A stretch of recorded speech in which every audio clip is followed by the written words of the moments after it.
Assalamualaikum warahmatullahi wabarakatuh.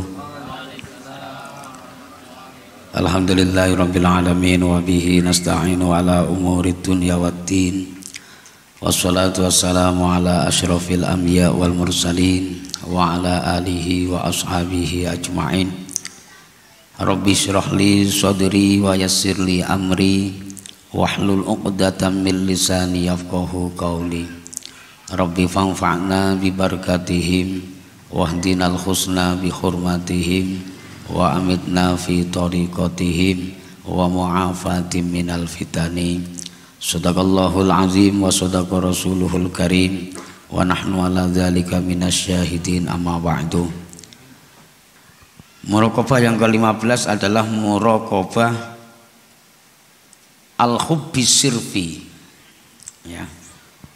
Muraqabatul hubbis sirfi atau muraqabah al-hubbis sirfi, artinya menggerakkan hati kita untuk bisa merasakan dan mengintai atas anugerahnya Allah yang telah dengan tulus mengasihi orang-orang mukmin yang menyintai Tuhannya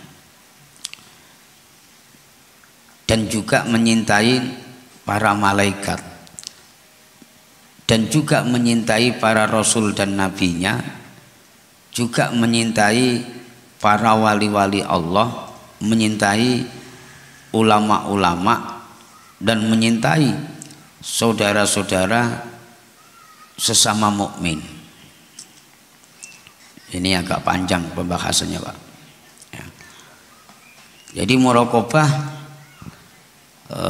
al-hubbis sirfi itu latihan menggerakkan hati kita agar hati kita bisa melihat betapa anugerahnya Allah Subhanahu wa taala yang telah tulus memberikan rasa cinta di dalam hatinya orang-orang mukmin, sehingga rasa cinta itu bisa menyintai kepada Allah Subhanahu wa ta'ala. Orang-orang mukmin itu betul-betul beriman kepada Allah Subhanahu wa ta'ala. Orang-orang yang betul-betul beriman kepada Allah Subhanahu wa ta'ala itu diberikan oleh Allah sebuah rasa di dalam hatinya, yaitu rasa cinta kepada Allah Subhanahu wa ta'ala. Dan bukan cinta kepada Allah Subhanahu wa ta'ala saja, akan tetapi cinta kepada para malaikat-malaikat Allah Subhanahu wa ta'ala, cinta kepada para nabi-nabi Allah Subhanahu, cinta kepada para rasul-rasul Allah Subhanahu wa ta'ala, dan bahkan cinta kepada para wali, para ulama, bahkan juga cinta kepada sesama mukmin. Jadi bapak-bapak yang dirahmati Allah Subhanahu wa ta'ala, ini juga suatu hal yang tidak gampang, suatu hal yang tidak mudah untuk membuka mata hati kita agar mata hati kita bisa melihat anugerahnya Allah Subhanahu wa ta'ala yang telah tulus memberikan rasa di dalam hambanya yang beriman, ya, rasa mahabbah terhadap hambanya yang beriman, sehingga orang yang beriman ataupun hamba yang beriman tersebut mampu menggerakkan rasa cintanya kepada Allah Subhanahu wa ta'ala. Bisa kita perhatikan dan bisa kita lihat dengan kedua mata kita, orang-orang yang betul-betul beriman kepada Allah Subhanahu wa ta'ala itu menyintai Allah itu di atas segala-galanya. Di atas apa? Segala-galanya. Beda dengan kita, ya. Kalau kita ini macam Pak Ardi ini iman tapi imannya tidak bisa melebihi cintanya terhadap keluarganya, ya kan? Terhadap istrinya, terhadap anaknya. Saking cintanya terhadap istri dan anaknya itu kadang-kalanya malah Allah dilupakan. Waktunya sholat nggak sholat, waktunya ngaji nggak ngaji. Karena apa? Karena saking cintanya terhadap keluarganya. Sehingga tuntutan daripada Allah Subhanahu wa taala itu kadang diabaikan. Nah, orang-orang yang beriman kepada Allah Subhanahu wa taala itu diberikan oleh Allah sebuah rasa mahabbah, rasa cintanya terhadap Allah Subhanahu wa taala sangat luar biasa. Sehingga cintanya kepada Allah Subhanahu wa taala itu bisa melebihi segala-galanya. Alah, tak usah terlalu dipikir, orang istri aja kok. Kan itu. Kalau lagi marah biarkan sajalah. Kalau nggak mau ya sudah. Kata Pak Heru, dunia tidak selebar daun kelor katanya. Nggak bisa di Jawa, di Batam masih banyak katanya. Betul ya Pak Heru ya. Kata Pak Rusjani seperti itu. Jadi yang penting tidak mengurangin rasa cintaku kepada Allah Subhanahu wa taala. Gampang apa mudah, Pak? Gampang apa mudah? Mudah. Nggak ada pertanyaannya itu, Pak. Kalau gampang apa susah ya Pak Untung langsung jawab. Susah itu Pak ya kan. Bapak-bapak jamaah yang dirahmati Allah Subhanahu wa taala, ini juga proses di dalam hati kita atau di dalam diri kita, bagaimana kita mampu menggerakkan hati kita atau membuka mata hati kita supaya bisa melihat anugerahnya Allah yang segitu besarnya, memberikan rasa mahabbah terhadap orang-orang yang beriman, sehingga mereka lebih sayang, lebih cinta kepada Allah Subhanahu wa taala. Panggilan Allah dengan panggilan manusia diutamakan panggilan Allah. Sesibuk apapun di malam hari, walaupun toh capek habis masang tenda misalnya, tetap malam-malam dipanggil Allah, tetap berangkat. Walaupun toh sibuk dengan ngobrol atau sibuk dengan bisnisnya, tapi di tengah malam mesti melaksanakan qiyamul lail, walaupun toh hanya 1 rakaat. Berapa Pak? 1 rakaat, walaupun toh 1 rakaat sholat witir saja katanya. Ini juga termasuk bagian daripada cintanya terhadap Allah Subhanahu wa taala. Artinya tidak mengabaikan apa yang telah diperintahkan oleh Allah Subhanahu wa taala. Ini Bapak-bapak yang dirahmati Allah Subhanahu wa taala, lagi-lagi muraqabah ini menjadikan gampang untuk bisa wusul ilallah, untuk bisa ketemu kepada Allah, untuk bisa sampai kepada Allah Subhanahu wa taala. Tanpa adanya muraqabah, maka sangat sulit untuk bisa sampai kepada Allah Subhanahu wa taala. Kadang-kalanya sampainya bukan kepada Allah. Ketika rajin dzikir ya, membaca ya Latif ya Latif ya Latif, atau ya Rozak ya Rozak ya Rozak ya Rozak, ya Hanan ya Hanan ya Hanan, ya Manan ya Manan ya Manan, tapi tidak sampai kepada Allah. Sampainya kepada apa? Kepada duit. Selesai wiridan ya, bisnisnya lancar ya, jualannya laris, lontongnya jam 8 pagi udah habis ya Pak Imat ya, karena habis baca ya Rozak ya Rozak. Yang sudah capek berminggu-minggu berbulan-bulan nyari kerjaan nggak dapat, alhamdulillah dapat kerjaan. Begitu dapat kerjaan dikasih sip masuk malam. Ngaji apa kerja? Berarti berat duitnya dibanding Allah. Tapi nanti kalau dibilang nggak beriman, marah dia. Enak aja, saya yakin. Iman tuh yakin bahwa Allah tuh ada. Iya ada. Yang bilang Allah nggak ada siapa? Dari zaman baula sampai kapanpun Allah selalu ada. Tapi ternyata prakteknya atau implementasinya dalam kehidupan sehari-harinya itu masih bisa dipertanyakan, cintanya kepada Allah dibanding cintanya selain Allah. Ini bapak-bapak yang dirahmati Allah Subhanahu wa taala. Juga berusaha kita mengajak atau membuka mata hati kita untuk melihat anugerah yang diberikan oleh Allah Subhanahu wa taala kepada orang-orang yang beriman, sehingga mereka mempunyai sifat ataupun rasa kasih dan sayangnya terhadap para malaikat. Terhadap siapa? Ya, orang-orang yang beriman itu punya kasih sayang kuat terhadap malaikat, sehingga banyak sejarah-sejarah orang-orang zaman dahulu itu malah bersahabat ya, berteman dengan malaikat ya. selain Pak Marjo. Ya, kalau Pak Marjo takut duluan. Nah, ini Pak. Orang-orang zaman dulu itu kayak macam sejarah apa namanya Sayyidina Syekh Abdul Qadir Al-Jilani, ya kan? Ketika berebut nyawa apa namanya atau roh khodimnya, ternyata dimenangkan oleh Syekh Abdul Qadir Al-Jilani radhiyallahu an.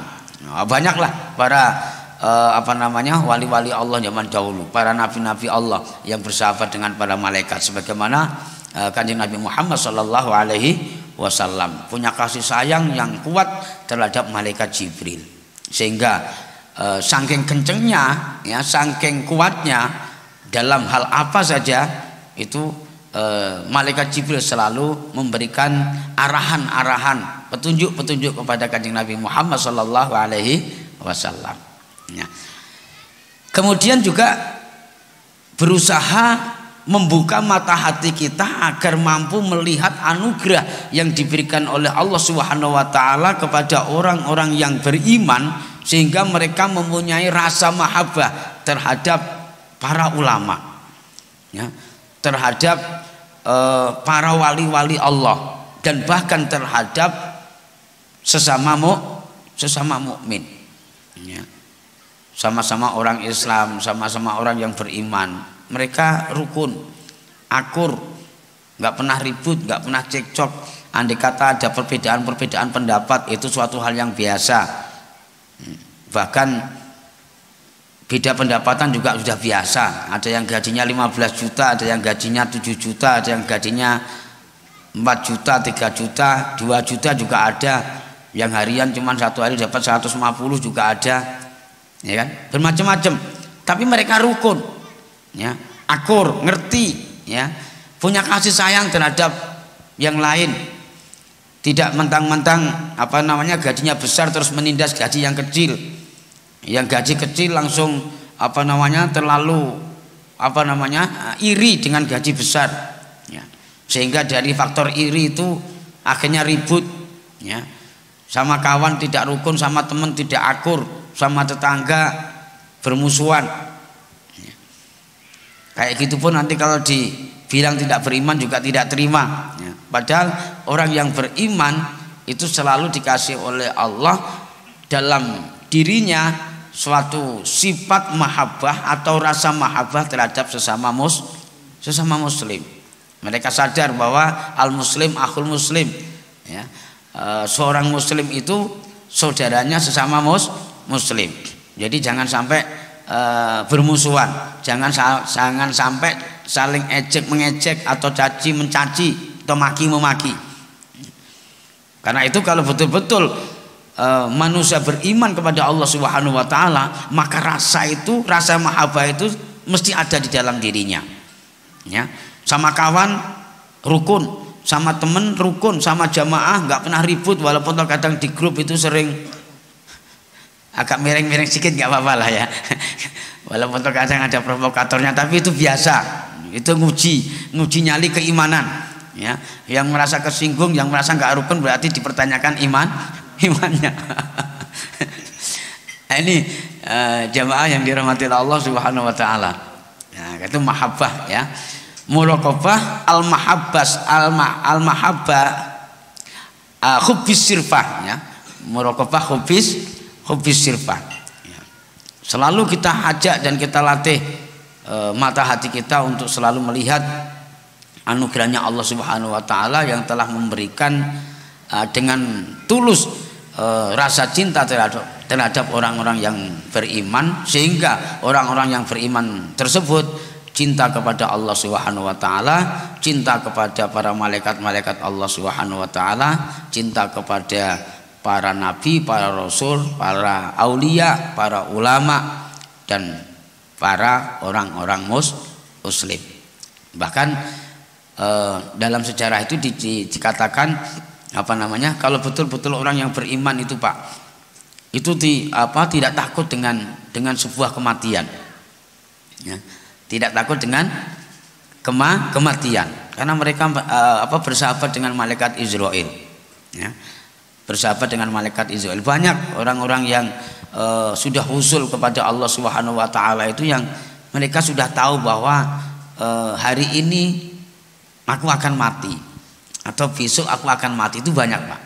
Ya, karena apa? Karena sudah dikasih informasi atau pemberitahuan oleh malaikat Israil.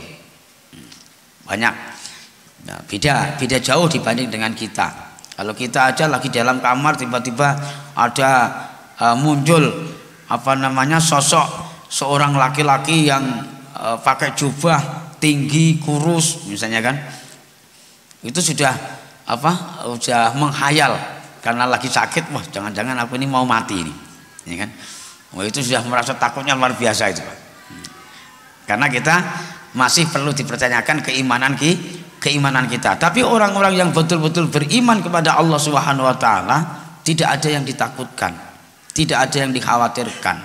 Bahkan bersama malaikat pun mereka punya kasih dan sayang. Juga tidak sedikit di antara orang-orang yang betul-betul usul kepada Allah, mereka bersahabat dengan para malaikat.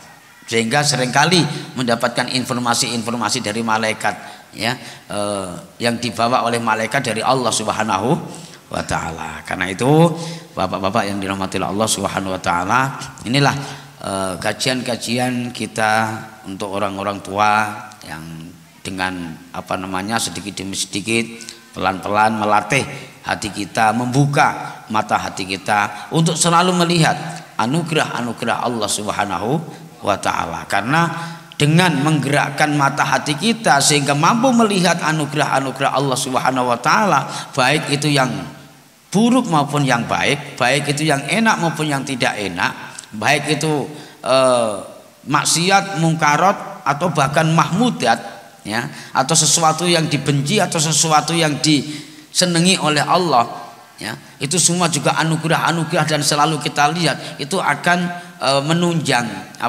cepatnya percepatan perjalanan kita menuju kepada Allah Subhanahu wa taala. Selagi kita tidak tergiur dengan godaan-godaan ataupun rayuan-rayuan ataupun tipuan-tipuan daripada nafsu ataupun iblis.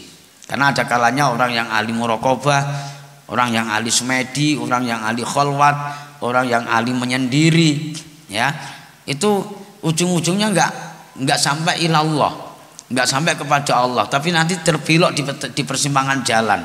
Tiba-tiba ada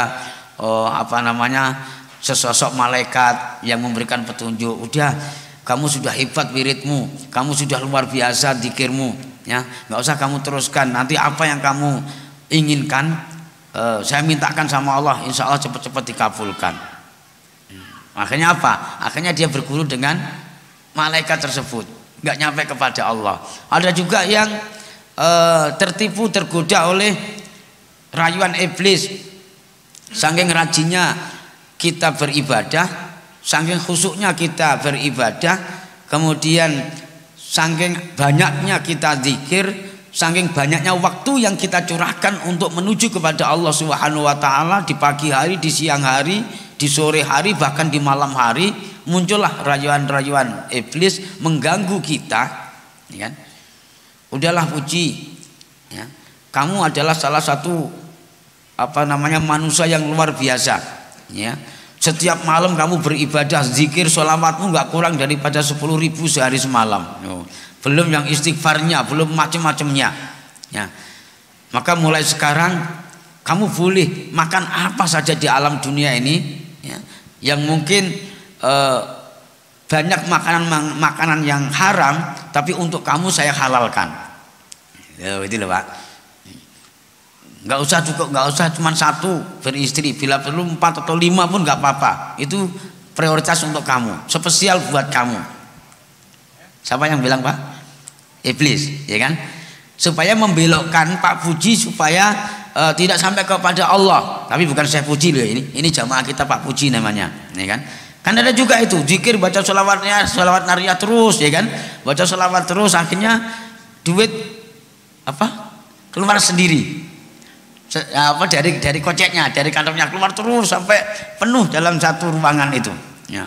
Buka sajadah, di bawahnya isinya duit. Kan ada juga itu Pak, ya. Banyak lah, kayak macam saya Fuji juga sudah ada itu, Pak. Tapi bukan Pak Puji ini, saya Puji. Itu bukan sampai ilallah, tapi kadang-kalanya ilal iblis, sampai ke iblis. Ya. Belum sampai kepada Allah. Yang harusnya perjalanan itu diteruskan terus sampai kepada Allah, ternyata tidak kuat dengan gangguan-gangguan itu, akhirnya berbelok arah. Itu biasanya hal-hal yang semacam itu tuh controllingnya tidak ada, artinya lepas kontrol, tidak ada yang mampu memfollow up semacam guru mursyid ataupun petunjuk kiai-kiainya. Nah, karena itu bapak-bapak yang dirahmati Allah Subhanahu wa taala, sangat berhati-hati dan berusaha di dalam diri kita untuk selalu minta petunjuk atau minta bimbingan daripada guru-guru kita ataupun kiai-kiai kita, agar kiranya kita tidak gampang tergiur daripada godaan-godaan ataupun rayuan-rayuan iblis atau tipuan-tipuan daripada iblis. Sehingga apa yang kita lakukan, apa yang kita amalkan setiap hari selama ini betul-betul menuju kepada Allah Subhanahu wa taala. Amin ya rabbal alamin. Demikian yang bisa kita sampaikan. Terima kasih atas segala perhatiannya. Mohon maaf atas segala kekhilafannya, dan mudah-mudahan ada manfaatnya, ada barokahnya, dan ada hikmahnya. Amin ya rabbal alamin. Walafu minkum. Wassalamualaikum warahmatullahi wabarakatuh.